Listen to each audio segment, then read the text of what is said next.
தெல்ல தெளிவா சொல்லிக்கிட்டு நல்லா கேட்டுக்கோங்க. உங்க எல்லாரோட ஃபியூச்சரை பத்தி நான் சொல்றேன். இந்த பேப்பர்ல எதையுமே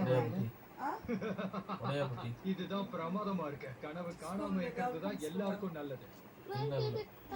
பேர் மட்டும் தான் எழுதிருக்கு. இது நிச்சயமா ஷின்சான் உடையதா இருக்கணும். ஆமா ஆமா, வேற யாரும் இந்த மாதிரி எல்லாம் சேட்டை பண்ணுவாங்க?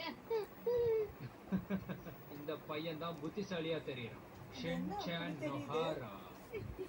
ஏய் ஃப்ரெண்ட்ஸ் யாரும் பயப்படாதீங்க. சூப்பர் ஹீரோ காப்பாத்த வந்துட்டு இருக்கேன். கோடு வருமா? எதனால?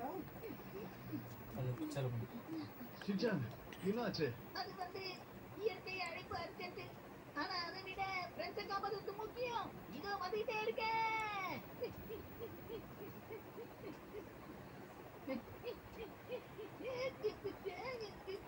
ஏய் நில்லு.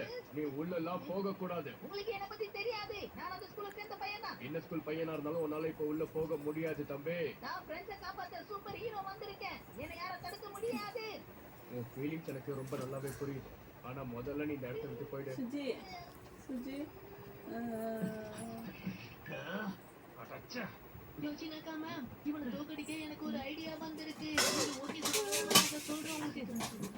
நாம எப்படியாவது அவனுடைய கவனத்தை திசை திருப்பணும். அதுக்கப்புறம் நம்ம இங்க இருந்து எஸ்கேப் ஆயிடலாம். அவ்வளவுதான். நாம இல்ல, மேம் தான் பண்ணணும். என்ன நானும்? இல்ல எனக்கு ரொம்ப பயமா இருக்கு. அதுக்கப்புறம் ஏதாவது பிரச்சனை ஆயிடுச்சுன்னா?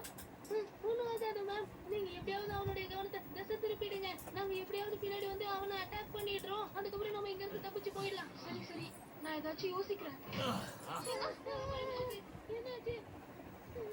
என் மூளையில ஒரு ஐடியா வந்திருக்கு. நீங்க யோசிச்சு பாருங்க மேம். ஷின்சான் இங்க இருந்தா நான் என்ன பண்ணுவான்? ஷின்சான் இல்ல, நான் என்ன ஆனாலும் நிக்க மாட்டேனே. அவன் குறும்புத்தனமா ஸ்கூல் முழுக்க சுத்திக்கிட்டே இருப்பான். அவனை நீங்க துரத்தி டென்ஷன் ஆயிடுவீங்க. அந்த மாதிரி தான் ஏதாவது பண்ணணும். நீ சரியா தான் சொல்றேன். நான் உங்களை ஷின்சானுக்கு பதிலா தாத்தா பேசிட்டு